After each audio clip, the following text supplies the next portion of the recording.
Patriarcas e Profetas, capítulo 58. As escolas dos profetas. O Senhor mesmo dirigia a educação de Israel. Seu cuidado não se limitavam aos interesses religiosos deles. O que quer que afetavam seu bem-estar mental ou físico era também objeto da divina providência, e incluía-se na esfera da lei divina. Deus ordenara aos hebreus que ensinassem a seus filhos os seus requisitos e os tornassem familiares com todo o seu trato com seus pais. Este era um dos deveres especiais de cada pai, dever que não seria delegado a um outro. Em lugar de lábios estranhos, o amante coração de pais e mães devia ser instrução a seus filhos. Pensamentos acerca de Deus deviam associar-se com todos os fatos da vida diária. As obras poderosas de Deus no livramento de seu povo e as promessas do Redentor vindouro deviam ser muitas vezes contadas de novo nos lares de Israel. E o uso de figuras e símbolos fazia com que as lições dadas se fixassem mais firmemente na memória. As grandes verdades da providência de Deus e da vida futura gravavam-se na mente juvenil. Esta era ensinada a ver a Deus tanto nas cenas da natureza como nas palavras da revelação. As estrelas do céu, as árvores e flores do campo, as altas montanhas, as águas frisadas dos ribeiros, tudo falava do Criador. O serviço solene do sacrifício e culto no santuário e as palavras proferidas pelos profetas eram uma revelação de Deus. Tal foi a educação recebida por Moisés na humilde cabana que era o seu lar em Gozém, por Samuel, ministrada pela fiel Ana, por Davi, na sua morada nas colinas de Belém, por Daniel, antes que as cenas do cativeiro o separassem do lar de seus pais. Tal foi também o princípio da vida de Cristo, em Nazaré, tal o ensino pelo qual o menino Timóteo, dos lábios de sua avó Lóide e sua mãe Eunice, aprendeu as verdades das Santas Escrituras. Mais recursos foram providos para a instrução dos jovens pelo estabelecimento das escolas dos profetas. Se um jovem desejasse examinar mais profundamente as verdades da palavra de Deus e buscar sabedoria de cima, a fim de que pudesse tornar-se um mestre em Israel, tais escolas lhe estavam abertas. As escolas dos profetas foram fundadas por Samuel, a fim de servirem como uma barreira contra a espalhada corrupção, proverem o bem-estar moral e espiritual da mocidade e promoverem a futura prosperidade da nação, fornecendo-lhes homens habilitados para agirem no temor de Deus como dirigentes e conselheiros. Na realização desse projeto, Samuel reuniu grupos de moços que eram pios, inteligentes e estudiosos. Estes eram chamados filhos dos profetas. Entretendo eles comunhão com Deus e estudando sua palavra e suas obras, acrescentava-se sabedoria do alto aos seus dotes naturais. Os instrutores eram homens não somente bastante versados na verdade divina, mas que haviam, por sua vez, gozado comunhão com Deus e recebido a concessão especial de seu espírito. Gozavam do respeito e da confiança do povo, tanto pelo saber como pela piedade. No tempo de Samuel, havia duas destas escolas, uma em Ramá, residência do profeta, e a outra em Criate Jearim, onde a arca então se achava. Outras foram estabelecidas em tempos posteriores. Os alunos destas escolas mantinham-se com o próprio trabalho, cultivando o solo ou ocupando-se em algum trabalho mecânico. Em Israel, isto não era considerado coisa estranha ou degradante. Efetivamente, considerava-se um crime permitir que as crianças crescessem na ignorância do trabalho útil. Por ordem de Deus, a toda criança se ensinava algum ofício, mesmo que devesse ser educada para as funções sagradas. Muitos dos ensinadores religiosos mantinham-se pelo trabalho manual. Até mesmo nos tempos dos apóstolos, Paulo e Áquila não eram menos honrados porque ganhassem a subsistência pelo seu ofício de fazer tendas.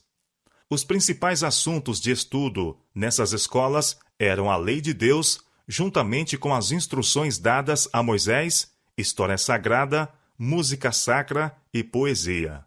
O método de instruir era muito diverso do que há nas escolas teológicas da atualidade, onde muitos estudantes se formam com menos conhecimento real de Deus e verdade religiosa do que possuíam quando entraram.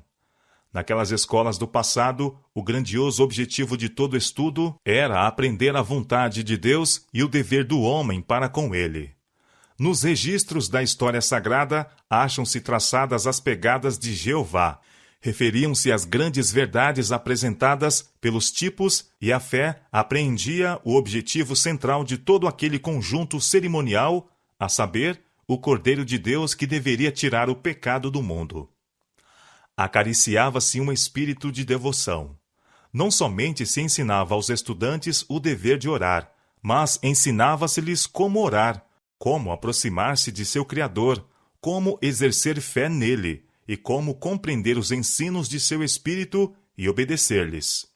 Intelectos santificados tiravam do tesouro de Deus coisas novas e velhas, e o Espírito de Deus se manifestava na profecia e no cântico sagrado. Fazia-se com que a música servisse a um santo propósito, a fim de erguer os pensamentos àquilo que é puro, nobre e edificante, e despertar na alma devoção e gratidão para com Deus. Que contraste entre o antigo costume e os usos a que muitas vezes é a música hoje dedicada. Quantos empregam este dom para exaltar o eu, em vez de usá-lo para glorificar a Deus? O amor pela música leva os incautos a unir-se com os amantes do mundo nas reuniões de diversões aonde Deus proibiu a seus filhos irem. Assim, aquilo que é uma grande bênção, quando devidamente usado, torna-se um dos mais bem-sucedidos fatores pelos quais Satanás distrai a mente do dever e da contemplação das coisas eternas. A música faz parte do culto de Deus, nas cortes celestiais, e devemos esforçar-nos, em nossos cânticos de louvor, por nos aproximar tanto quanto possível da harmonia dos coros celestiais.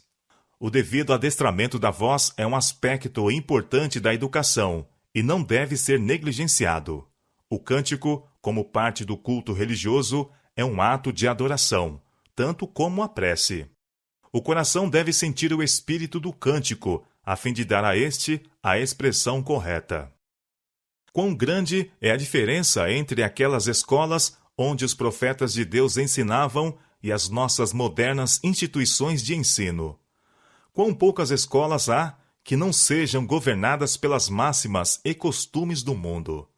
Há uma falta deplorável da devida repreensão e disciplina judiciosa.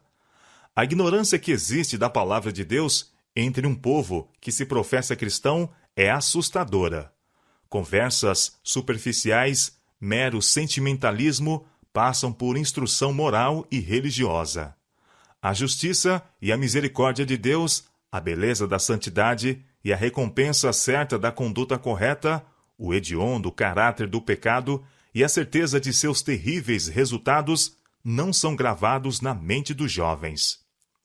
Maus companheiros acham-se a instruir os jovens no caminho do crime, dissipação e licenciosidade.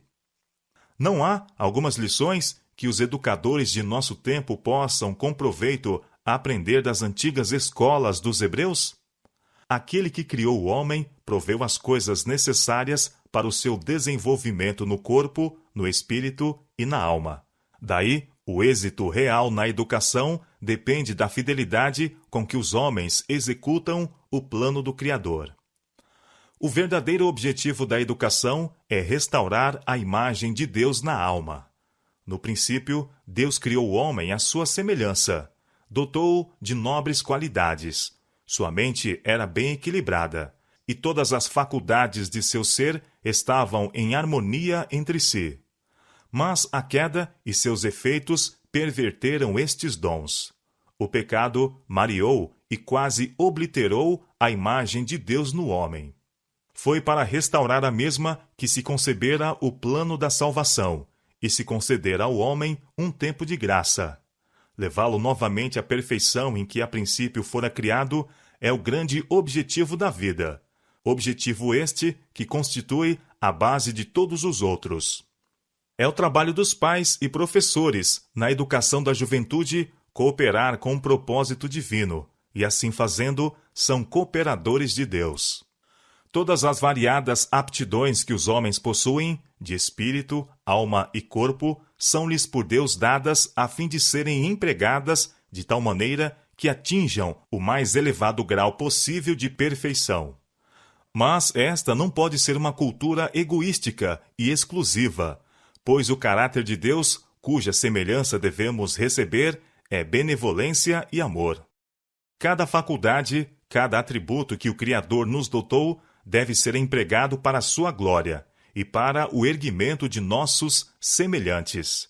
E neste emprego encontra-se o seu exercício mais puro, mais nobre e mais feliz.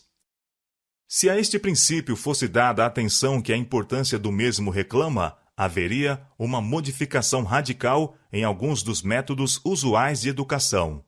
Em vez de apelar para o orgulho e para a ambição egoística, acendendo um espírito de rivalidade, esforçar-se-iam os professores por despertar o amor pela bondade, verdade e beleza, para suscitar o desejo de perfeição.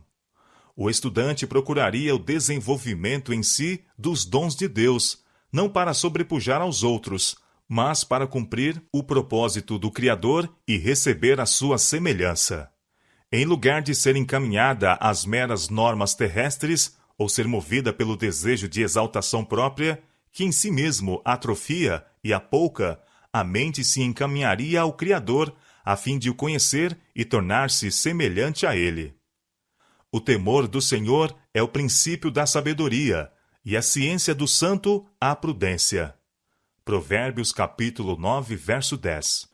A grande obra da vida é a formação do caráter, e o conhecimento de Deus é o fundamento de toda a verdadeira educação.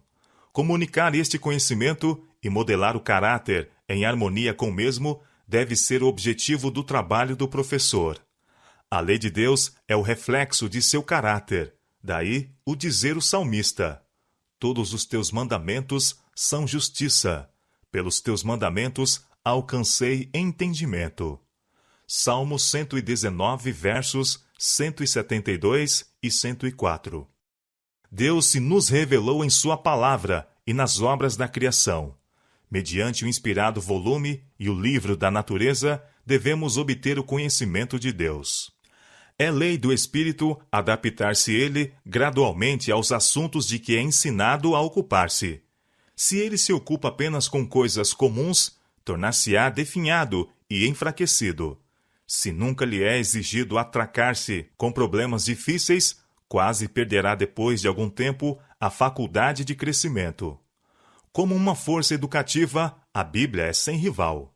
Na palavra de Deus, a mente encontra assunto para os mais profundos pensamentos, para as mais elevadas aspirações. A Bíblia é a história mais instrutiva que os homens possuem.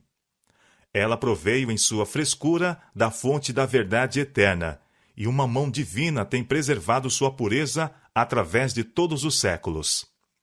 Ela aclara o mais remoto passado, onde a pesquisa humana em vão procura penetrar. Na palavra de Deus, vemos o poder que depôs os fundamentos da terra e que estendeu os céus. Unicamente ali podemos encontrar uma história de nossa espécie, incontaminada pelo preconceito ou orgulho humano. Ali estão registradas as lutas, as derrotas e as vitórias dos maiores homens que este mundo já conheceu. Ali se desvendam os grandes problemas do dever e do destino. O véu que separa o mundo visível do invisível ergue-se e contemplamos o conflito das forças opostas do bem e do mal, desde a entrada do pecado, a princípio, até o triunfo final da justiça e da verdade. E tudo é senão uma revelação do caráter de Deus. Na contemplação reverente das verdades apresentadas em sua palavra, a mente do estudante é levada em comunhão com a mente infinita.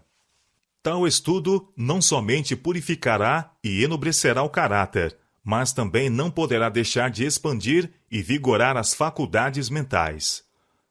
O ensino da Bíblia tem um papel de importância vital na prosperidade do homem em todas as relações da presente vida. Desvenda os princípios que são a pedra angular da prosperidade de uma nação. Princípios esses que se prendem ao bem-estar da sociedade e que são a salvaguarda da família. Princípios sem os quais ninguém pode chegar a ser útil, feliz e honrado nesta vida, ou esperar conseguir a vida futura e imortal. Não há posição alguma na vida, nem ramo da experiência humana, para as quais o ensino da Bíblia não seja um preparo essencial. Estudada e obedecida, a palavra de Deus daria ao mundo homens de intelecto mais potente e ativo do que o fará a mais apurada aplicação aos assuntos todos que a filosofia humana abrange. Daria homens dotados de fortaleza e solidez de caráter, de fina percepção e juízo são, homens que seriam uma honra a Deus e uma bênção ao mundo. No estudo das ciências, também, devemos obter conhecimento do Criador. Toda verdadeira ciência não é senão uma interpretação da escrita de Deus no mundo material. A ciência traz, de suas pesquisas, apenas novas provas da sabedoria e poder de Deus. Corretamente entendidos, tanto o livro da natureza como a palavra escrita nos familiarizam com Deus, ensinando-nos algo das sábias e benfazejas leis mediante as quais ele opera. O estudante deve ser levado a ver a Deus em todas as obras da criação. Os professores devem imitar o exemplo do grande mestre, que das cenas familiares da natureza tirava ilustrações que simplificavam seus ensinos e os gravavam mais fundamente no espírito de seus ouvintes. Os pássaros, gorjeando nos ramos frondosos, as flores do vale, as excelsas árvores, as terras férteis, o cereal que germina, o sólido árido, o sol poente dourando os céus com seus áureos raios, tudo servia de meio para a instrução. Ele ligava as obras visíveis do Criador com as palavras de vida que proferia, para que, onde quer que tais objetos fossem apresentados aos olhos de seus ouvintes, pudessem seus pensamentos voltar-se às lições de verdade que com os mesmos ele enlaçara. Os indícios da divindade, manifestos nas páginas da revelação, são visíveis nas sobranceiras montanhas, nos fecundos vales, no vasto e profundo oceano. As coisas da natureza falam ao homem do amor de seu Criador. Ele nos prendeu a si por meio de inúmeros sinais do céu e da terra. Este mundo não é todo tristezas e misérias. Deus é amor. Acha-se escrito em cada botão que desabrocha, nas pétalas de cada flor, em cada haste da relva. Embora a maldição do pecado tenha feito a terra produzir espinhos e cardos, há flores sobre os cardos, e os espinhos estão ocultos pelas rosas. Todas as coisas na natureza testificam do cuidado terno e paternal de nosso Deus, e de seu desejo de tornar felizes os seus filhos. Suas proibições e ordens terminantes não se destinam simplesmente a ostentar sua autoridade. Antes, em tudo que ele faz, tem em vista o bem-estar de seus filhos. Ele não exige que estes abandonem coisa alguma que seria de seu máximo interesse conservar. A opinião que prevalece entre algumas classes da sociedade de que a religião não promove a saúde ou a felicidade nesta vida é um dos erros mais nocivos. Dizem as Escrituras: o temor do Senhor encaminha para a vida. Aquele que o tem ficará satisfeito. Provérbios capítulo 19, verso 23. Quem é o homem que deseja a vida, que quer largos dias para ver o bem? Guarda a tua língua do mal e os teus lábios de falarem enganosamente. Aparta-te do mal e faze o bem, procura a paz e segue-a. Salmo capítulo 34, versos 12 a 14.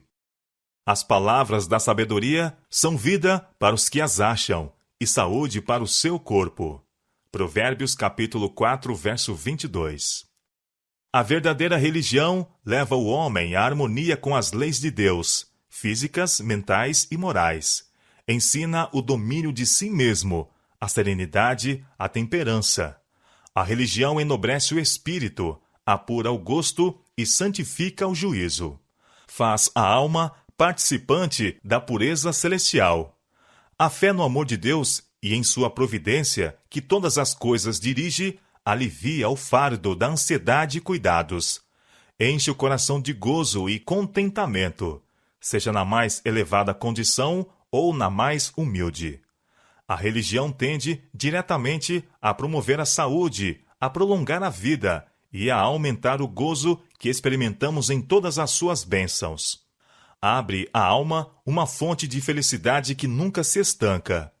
Oxalá todos os que não escolheram a Cristo pudessem compenetrar-se de que Ele tem algo imensamente melhor para lhes oferecer do que aquilo que se acham eles a procurar para si.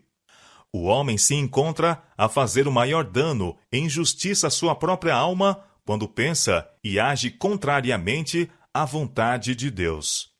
Nenhuma verdadeira alegria pode ser encontrada no caminho proibido por aquele que conhece o que é melhor e que planeja o bem de suas criaturas. A senda da transgressão conduz à miséria e à destruição, mas os caminhos da sabedoria são caminhos de delícias e todas as suas veredas, paz. Provérbios capítulo 3, verso 17. A educação física, bem como religiosa, praticada nas escolas dos hebreus, pode com proveito ser estudada. O valor de tal educação não é apreciado. Há uma íntima relação entre a mente e o corpo, e a fim de atingir-se uma elevada norma de alcance moral e intelectual, devem ser atendidas as leis que governam o nosso ser físico. Para se conseguir um caráter forte e bem equilibrado, tanto as faculdades mentais como as físicas devem ser exercitadas e desenvolvidas. Que estudo pode ser mais importante para o jovem do que aquele que trata deste maravilhoso organismo que Deus nos confiou e das leis pelas quais ele pode ser preservado em saúde? E hoje, como foi nos dias de Israel, cada jovem deve ser instruído nos deveres da vida prática. Cada um deve adquirir conhecimento de algum ramo de trabalho manual, pelo qual, sendo necessário, possa obter subsistência. Isto é essencial, não somente como salvaguarda contra as vicissitudes da vida, mas pela relação que tem com o desenvolvimento físico, mental e moral. Mesmo que fosse certo que alguém jamais necessitasse recorrer ao trabalho manual para sua manutenção, deveria ainda ser ensinado a trabalhar. Sem o exercício físico, ninguém pode ter uma boa compleição e vigorosa saúde. E a disciplina do trabalho, bem regulado, não é menos essencial para se conseguir uma mente forte e ativa e um nobre caráter. Cada estudante deve dedicar parte de cada dia ao trabalho ativo. Assim se formariam hábitos de indústria e acoroçoar-se-ia um espírito de confiança em si mesmo, ao mesmo tempo em que o jovem estaria escudado de muitos males e práticas degradantes que tantas vezes são resultado da ociosidade.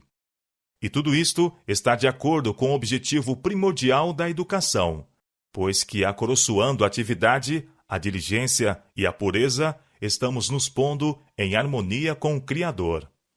Que os jovens sejam levados a compreender o objetivo de sua criação, honrar a Deus e abençoar seus semelhantes. Que vejam o terno amor que o Pai Celestial manifestou para com eles, e o elevado destino para o qual a disciplina desta vida os deveres preparar. A dignidade e honra a que são chamados, mesmo a se tornarem filhos de Deus. E milhares voltar-se-iam com desdém e repugnância dos alvos baixos e egoísticos e dos prazeres frívolos que até então os preocuparam. Aprenderiam a odiar o pecado e a excluí-lo, não meramente pela esperança de recompensa ou receio de castigo, mas por uma intuição da vileza inerente ao mesmo, porque seria uma degradação de suas aptidões dadas por Deus, uma mácula em sua varonilidade à semelhança de Deus. Deus não manda aos jovens terem menores aspirações. Os elementos de caráter que tornam um homem bem-sucedido e honrado entre os homens o desejo irreprimível de algum bem maior, a vontade indomável, o esforço tenaz, a incansável perseverança não devem ser esmagados. Pela graça de Deus, devem ser encaminhados a objetivos tanto mais altos do que os meros interesses egoísticos e temporais, quanto os céus estão mais altos do que a terra. A educação iniciada nesta vida continuará na vida vindoura. Dia após dia, as obras maravilhosas de Deus, as provas de sua sabedoria e poder ao criar e manter o universo, o mistério infinito do amor e sabedoria no plano da redenção, patentear-se-ão a mente com novas belezas. As coisas que o olho não viu e o ouvido não ouviu e não subiram ao coração do homem são as que Deus preparou para os que o amam. 1 Coríntios, capítulo 2, verso 9. Mesmo nesta vida, podemos apreender vislumbres de sua presença e provar a alegria da comunhão com o céu. Porém, a plenitude dessa alegria e bênçãos será alcançada no além. Unicamente a eternidade poderá revelar o destino glorioso a que o homem, restabelecido à imagem de Deus, pode atingir.